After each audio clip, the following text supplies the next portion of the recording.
Hello, everybody. This is Jimmy, and you are reading with Jimmy. Farewell to Arms by Ernest Hemingway, chapters 10, 11, and 12. This will be the end of book one of 5 books that Hemingway wrote in this novel. I received a couple of emails, so before we start reading, I want to go over them with you, basically. First one said, Jimmy, I did some research and found out that Ernest Hemingway was actually an ambulance driver for the Italian army in World War I. Do you think that played a role in the chapter you just read when he was wounded? Isn't he the actual narrator? Thanks for your email. The answer is no. He's not. He's not the narrator. Lieutenant Henry is the narrator. I'm not saying that the writer doesn't draw from his own experiences when he writes a novel or story. But what I am saying is that you can't leave the story when you're trying to figure it out and analyze it and understand the character's motivations. Doesn't matter what Hemingway did in his life. We're looking at Lieutenant Henry and what he did in his life. Hemingway's World War I experiences have nothing to do with Lieutenant Henry, except they may provide a basis for some of the narration itself, like when they discuss the types of bombs and mortars and so on, but which you can read in a book, right? For example, the mechanic, what's really important, however, is understanding what he's trying to say about war itself. For example, the mechanics talk freely in front of Lieutenant Henry, who's obviously their supervisor because he's a lieutenant and he's in charge of them. But they talk freely about war. He talks with the war about the priests. They're in the war. We'll find out later why he joined the ambulance. And he's an American, and is driving an ambulance in the Italian army. The important thing to think about is that discussion of war, which we'll analyze as we read these books. But thank you for your email. And like I said, if you really want to understand what I'm talking about, The Red Badge of Courage, which I hope we get a chance to read together, is really about the Civil War in the United States. Stephen Crane wrote that, and he never went to war. But warriors have described his book as probably the most realistic account of what they felt during a war than anything they've ever read. And there's a guy who never really fought in a war. So a lot of times writers like Hemingway, like the others we read, draw from their experiences, but when they get into writing a novel or a story, they let the character's motivations drive that story, and they draw upon their own experience or research or whatever. Another email, I got several of these, and the people are wondering what kind of warfare was fought in World War I and why did they fight this way, since it sounds like a bloodbath. Well, if you haven't figured it out already, all war is usually a bloodbath. But it's hard to imagine what was going on exactly around 1917-15 when this started. It started over the assassination of Archduke Ferdinand, and then it just exploded. You can read a lot of good books, including some of the books that you're going to find referenced in this Farewell to Arms. When Lieutenant Henry goes on later to play billiards with a old man, the old man asks Lieutenant Henry what he's been reading, and they discuss a few books that you could certainly look at and purchase about World War I. But the types of conflict that were going on there, the basic conflict was trench warfare. And you can go to Google, you can Google what types of warfare, you can read books about it. But trench warfare was basically you dig a trench, you go up and back, and you just don't move a lot. The line doesn't move a lot. They dig trenches maybe 12 feet, miles long, to protect themselves from the machine guns, etc., the mortars. And the trenches itself made it difficult for troops to advance. So it was a pretty existential war. You get up, you charge, you get killed, you go back. They get up, they charge, they get killed, they go back. As you study warfare and tactical techniques, After World War One, the French were trench warfare was basically fought with the Germans. What you're seeing here is kind of like mountain warfare in the Italian army, and it's still artillery rounds, machine gun fire. It's still devastating. They built what they call the Maginot Line. French decided they'll never go through this again. So they built what they believed was the Maginot Line, which was an impenetrable trench. But when Hitler came to power and he used his blitzkrieg, he basically went around the trench. So if you study warfare, which you should know a little bit about, it's good to know the background. But let's get started and finish book 1 with Hemingway. Chapter 10. And remember, he was just taken by the English soldier back to the dressing stations in the field hospital. In the ward of the field hospital, they told me a visitor was coming to see me in the afternoon, and it was a hot day, and there were many flies in the room. My orderly had cut paper into strips and tied the strips to a stick to make a brush that swished the flies away. I watched them settle on the ceiling. And when he stopped swishing and fell asleep, and they came down, and I blew them away and finally covered my face with my hands, and then I slept too. And flies carry disease, right? They carry all sorts of germs, very unsanitary. It was very hot, and when I woke up, my legs itched. I waked the orderly, and he poured mineral water on the dressings. That made the bed damp and cool. Those of us who were awake talked across the ward. The afternoon was a quiet time. In the morning, they came to each bed in turn. 3 men, nurses, and a doctor picked you up out of bed and carried you into a dressing room so that the beds could be made while we were having our wounds dressed.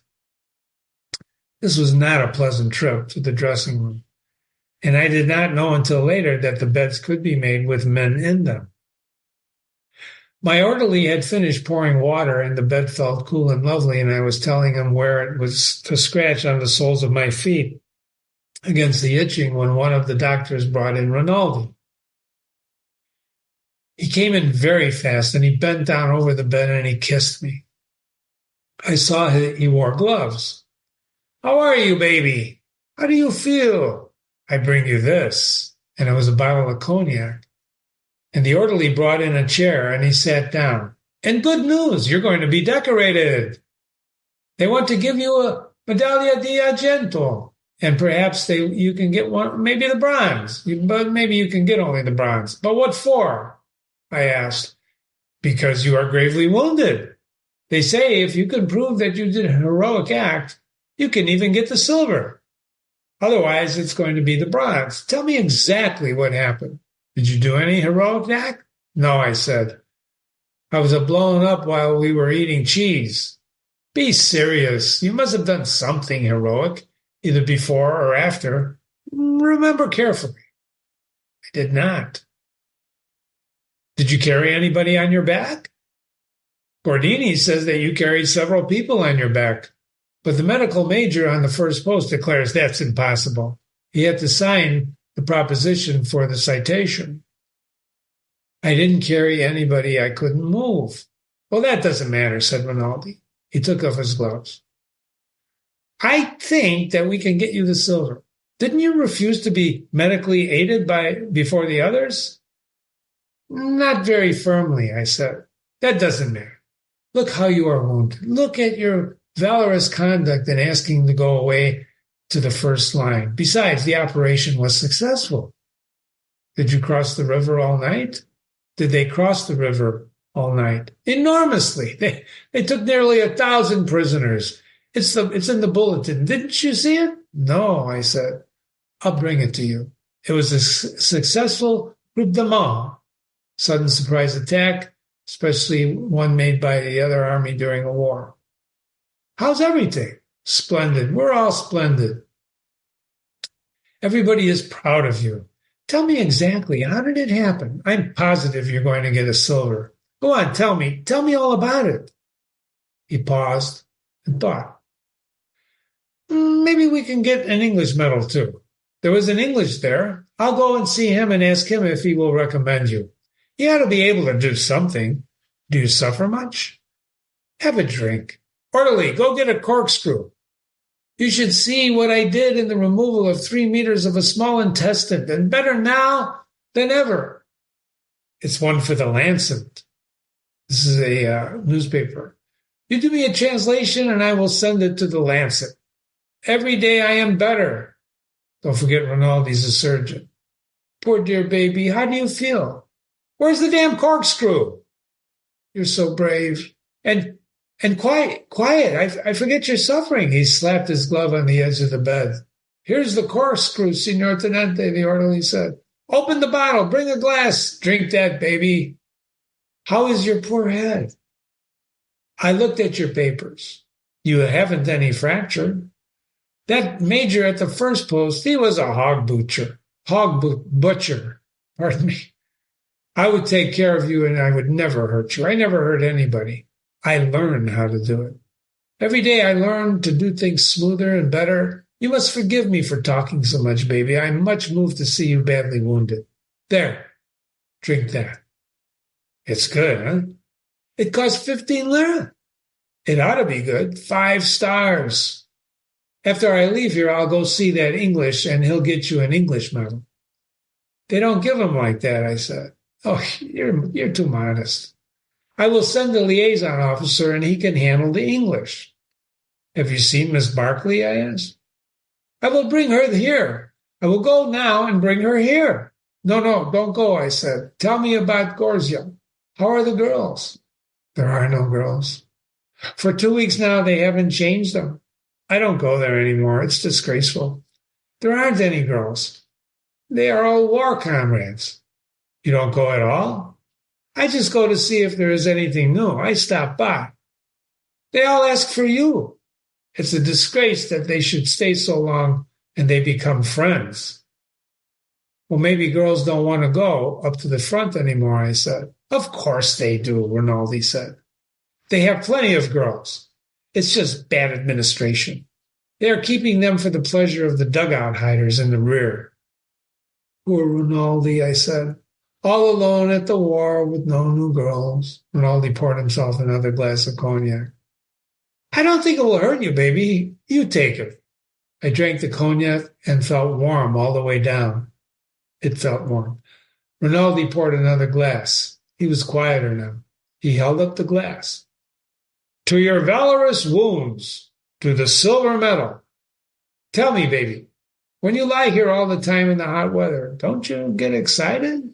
Sometimes, I said. I can't imagine lying like that. I would go crazy. You are crazy, I said. I wish you were back. You know, no one comes in at night from adventures. There's no one to make fun of.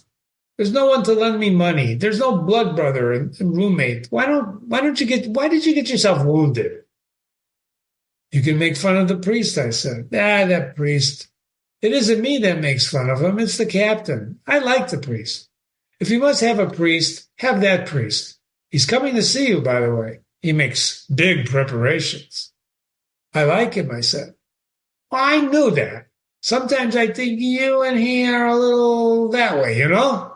No, you don't. Yes, I do. Sometimes, a little that way, like the number of the 1st Regiment in the Brigata Acana. This is an allusion to the Italian army, whose unit's number, which is 69. So this is a sexual reference. Go to hell, I said. He stood up and put on his gloves. Oh, I love to tease you, baby, with your priest and your English girl. And really, you are just like me underneath. No, I'm not. Yes, you are. You're really an Italian. You're all fire and smoke, but nothing inside. You only pretend to be an American. We are all brothers and we love each other. Be good while I'm gone, I said. I will send Miss Barclay, and you are better with her without me. You are purer, sweeter. Oh, go to hell, I said. I will send her. Your lovely, cool goddess, English goddess. My God, what would a man do with a woman like that except worship her? What else is an English woman good for? You are an ignorant, foul-mouthed dago. What? An ignorant what? Wop, you are a frozen-faced wop. You're stupid, ignorant, and stupid. I saw that the word pricked him, and I kept on. Uninformed, inexperienced, stupid from inexperience. Truly? I'll tell you something about your good women, your goddesses. There is only one difference between taking a girl who has always been a good and a woman. With a girl, it is painful. That's all I know. And he slapped the bed with his glove. And you never know if the girl will really like it. Don't get angry with me, I said. I'm not angry. I just tell you, baby, for your own good to save you the trouble. That's the only difference? Of course, but millions of fools like you don't know it. You were sweet to tell me.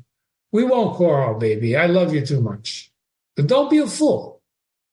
No, I'll be wise, right? Like you. Don't be angry, baby. Laugh. Take a drink. I really gotta go.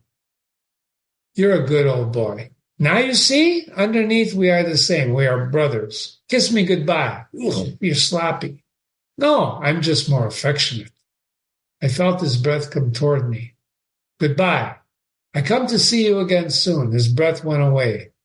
I won't kiss you. If you don't want, I'll send your English girl. Goodbye, baby. The cognac is under the bed. Get well soon. And he was gone. Interesting encounter. The priest visits. It was dusk when the priest came. Chapter 11. They had brought the soup and afterward taken away the bowls, and I was lying looking at the rows of bed out of the window at the treetop that moved a little in the evening breeze. The breeze came in through the window, and it was cooler with the evening. The flies were on the ceiling now and on the electric light bulbs that hung on wires, and the lights were only turned on when someone was brought in at night or when something was being done. It made me feel very young to have the dark come on after the dusk and then remain. It was like being put in your bed early after supper. The orderly came down between the beds and stopped. Someone was with him. It was the priest. He stood there, small, brown-faced, and embarrassed. How do you do? He asked. He put some packages down on the bed on the floor. All right, Father. He sat down in the chair that had been brought in for Rinaldi, and he looked out the window embarrassedly. I noticed his face looked very tired. I can only stay a minute, the priest said. It's late. It's not late. How's the mess? I asked. He smiled. I'm still a great joke. He sounded tired too. Thank God they are all well.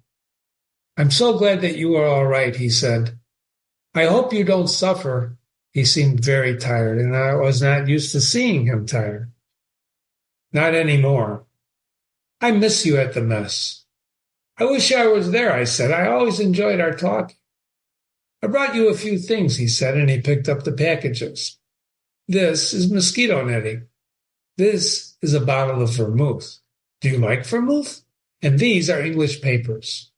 Please open them, I said. He was pleased, and I did them, and I held the mosquito netting in my hands. The vermouth he held up to me to see, and then he put it on the floor beside my bed. I held up one of the sheaf of English papers. I could see the headlines by turning on the half light from the window that was on it, and it was the news of the world. The others are illustrated, he said. It will be a great happiness to read them. Where did you get them? Well, I sent for them to Maastricht. I will have more. You're very good to come, Father. Will you take a glass of vermouth? Thank you. You keep it. It's for you. No. Drink a glass. All right. I will bring you more of them. The orderly brought the glasses and opened the bottle. He broke off the cork, and the end had to be shoved down into the bottle. I could see that the priest was disappointed, but he said, That's all right. It's no matter. Here's to your health, Father, to your better health. And afterward, he held the glass in his hand, and we looked at one another.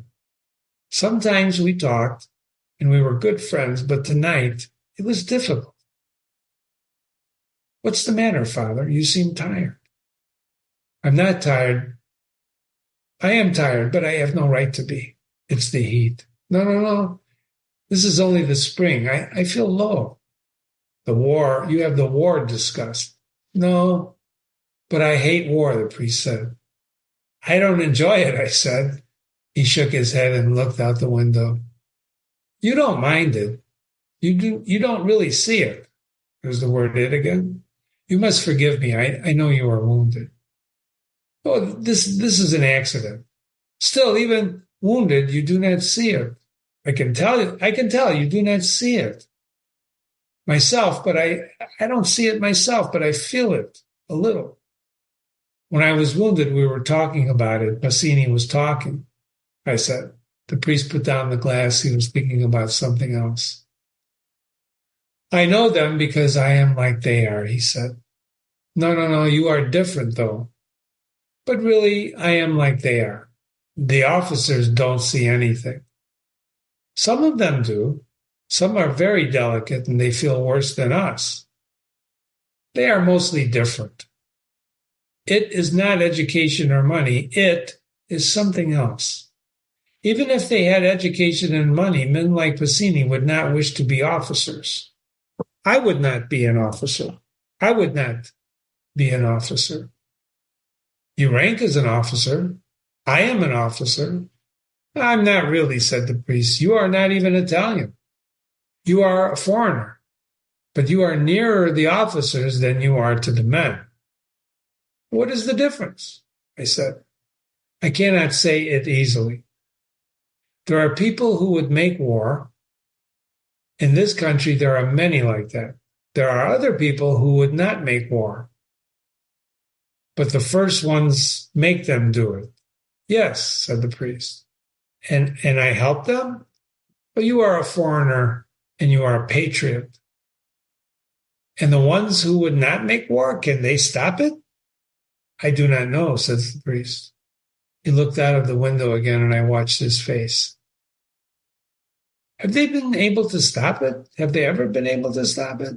They are not organized to stop things, and when they get organized, their leaders sell them out, said the priest. Remember to follow this dialogue very carefully. It will come up in our analysis of the war. Then it's hopeless. Well, it's never hopeless, said the priest, but sometimes I cannot hope. I try always to hope, but sometimes I cannot. Maybe the war will be over. I hope so, says the priest. What will you do then? If it's possible, I will return to the Abruzzi, the priest says. His brown face was suddenly very happy. You love the Abruzzi? Yes, I love it very much, says the priest. You ought to go there then. I would be too happy. If I could live there and love God and serve him and be respected, I said. Yes, and be respected. Why not? No reason not. You should be respected. It doesn't matter. But there, in my country, it is understood that a man may love God. It's not a dirty joke. I understand, I said. He looked at me and smiled. You understand, but you do not love God. No, the narrator said. You do not love him at all? The priest asked. I'm afraid of him at night sometimes. You should love him, the priest says. I don't love much, says Lieutenant Henry. Yes, the priest said, you do. Yes, you do. What you tell me about in the nights, that's not love. That's only passion and lust. When you love, you wish to do things for. You wish to sacrifice for. You wish to serve. I don't love, said the Lieutenant Henry. Well, you will. I know you will, and then you'll be happy. But I am happy. I've always been happy. It is another thing. You cannot know about it unless you have. There's those pronouns again, ladies and gentlemen. Well, I said, if I ever get it, I'll tell you. I stay too long and I talk too much. He was worried that he really did. No, don't go. How about loving women? If I really love some woman, would it be like that? Well, I don't know about that, the priest said. I never loved any woman. What about your mother? Well, I must have loved my mother, the priest said. Did you always love God? Ever since I was a little boy, he says. Well, I said. I didn't know what to say. You're a fine boy. I am a boy, said the priest, but you call me father. That's politeness. He smiled. I must go, really. You must not want me for anything? No, just to talk. I will take your greetings to the mess. Thank you for the many fine presents. No, it's nothing. Come and see me again. Of course. Goodbye. He patted my hand. So long, I said in dialect. Ciao, he repeated. Remember, the narrator is selecting how he delivers narration, right? It was dark in the room, and the orderly who had sat by the foot of the bed got up and went out with the priest. I liked the priest very much, and I hoped that he would get back to the Abruzzi sometime. He had a rotten life in the mess, and he was fine about it, but I thought how he would be in his own country.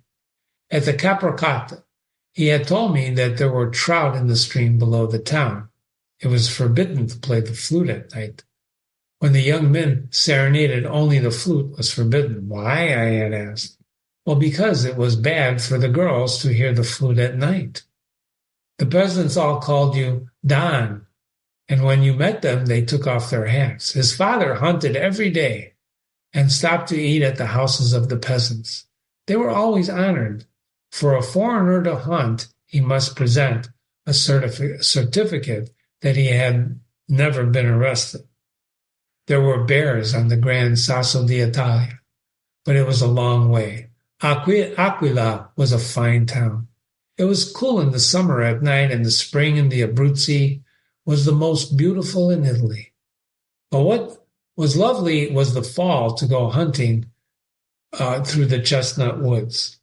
The birds were all good because they fed on grapes, and they never took a lunch because the peasants always were honored if you would just eat with them at their houses. And after a while, I slept. Chapter 12. The room was long, with windows on the right side and the door on the far end that went into the dressing room.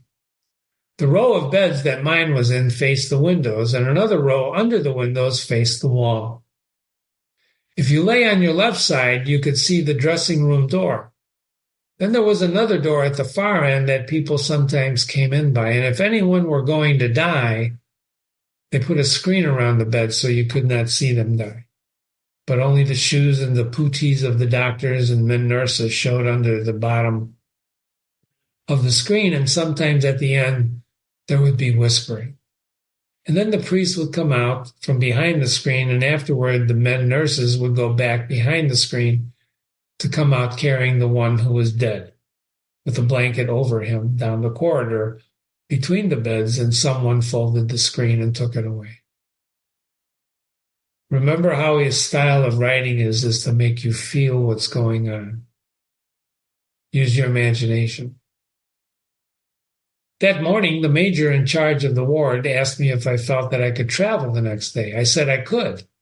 He said, then they would ship me out early in the morning. He said that I would be better off making the trip now before it got too hot. When they lifted you up out of the bed to carry you into the dressing room, you could look out of the window and see the new graves in the garden.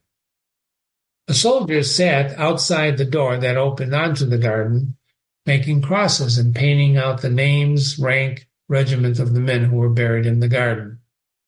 He also ran errands for the ward, and in his spare time made me a cigarette lighter out of an empty Austrian rifle cartridge. The doctors were very nice and seemed very capable, and they were anxious to ship me to Milan, where there were better X-ray facilities and where, after the operation, I could take mechanotherapy. I wanted to go to Milan, too. They wanted to get us out and back as far as possible because all the beds were needed for the offensive when it would start. The night before I left the field hospital, Rinaldi came in to see me with the major from our mess. They said that I would go to the American hospital in Milan that they had just installed. Some American ambulance units were to be sent down, and this hospital would look after them and any other Americans on service in Italy. There were many in the Red Cross. The Stocks had declared war on Germany, but not on Austria. April 1917. The Italians were sure America would declare war on Austria too, and that they were excited about the Americans coming down, even the Red Cross. They asked me if I thought President Wilson would declare war on Austria, and I said it was only a matter of days. I did not know what we had against Austria, but it seemed logical if they should declare war on her, if they did on Germany. They asked me if we would declare war on Turkey. And I said, well, that was doubtful. Turkey, I said, was our national bird. But the joke translated so badly, and they were so puzzled and superstitious that I said, yes, we would probably declare war on Turkey. What about Bulgaria? We had drunk several glasses of brandy, and I said, yes, by God, on Bulgaria too, and on Japan. But they said Japan is really an ally of England. You can't trust the bloody English. The Japanese won Hawaii, I said. Where's Hawaii? It's in the Pacific Ocean, I said. Why? Do the Japanese want it? They don't really want it, I said. That is, do the Japanese want it? That is all talk. The Japanese are wonderful little people, fond of dancing and light wines, like the French, said the major. We will get Nice and Savoia from the French. We will get Corsica and all of the Adriatic coastline, Rinaldi said. Italy will return to the splendors of Rome, said the major. I don't like Rome, I said. It's hot and full of fleas. You don't like Rome? Yes, I love Rome. Rome is the mother of nations. I will never forget Romulus sucking the Tiber. What? Nothing? Let's all go to Rome. Let's go to Rome tonight and never come back. Rome is a beautiful city, said the major. The mother and father of nations, I said. Roma is feminine, said Rinaldi. It cannot be the father. Who is the father, then? The Holy Ghost? Don't blaspheme. I wasn't blaspheming. What's this technique called? Yes, stream of consciousness. Stream of consciousness. I wasn't blaspheming. I was asking for information. You're drunk, baby.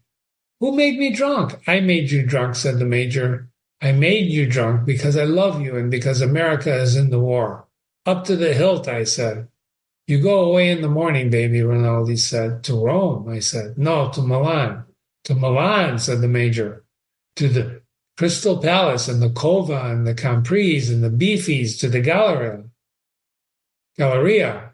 You lucky boy, to the Grand Italia, I said, where I will borrow money from George. To the Scala, said Rinaldi. You will go to the Scala. Every night, I said. You won't be able to afford it every night, said the major. The La Scala is a historic opera house in Milan. Tickets are very expensive. Well, I will draw a sight draft on my grandfather, I said. A what? A sight draft. He has to pay or I go to jail. Mr. Cunningham at the bank does it. I live by sight drafts. See, we're finding out a little insight on where Lieutenant Henry, the narrator, gets his money. Can a grandfather jail a patriotic grandson who's dying that Italy may live? Live the American Garibaldi, said Rinaldi. Viva the sight drafts, I said. We must be quiet, said the major. Already we have been asked many times to be quiet. Do you go tomorrow, really, Federico? He goes to the American hospital, I tell you, Rinaldi said, to beautiful nurses, not the nurses with beards of the field hospital. Yes, yes, said the major. I know he goes to the American hospital. I don't mind their beards, I said. If any man wants to raise a beard, let him. Why don't you raise a beard, Signor Maggiore?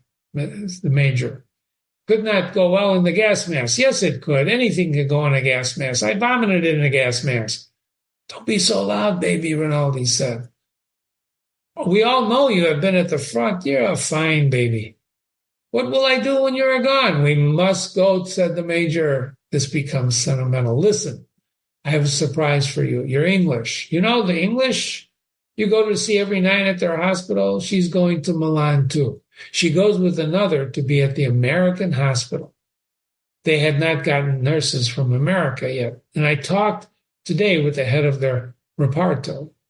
They have too many women here at the front.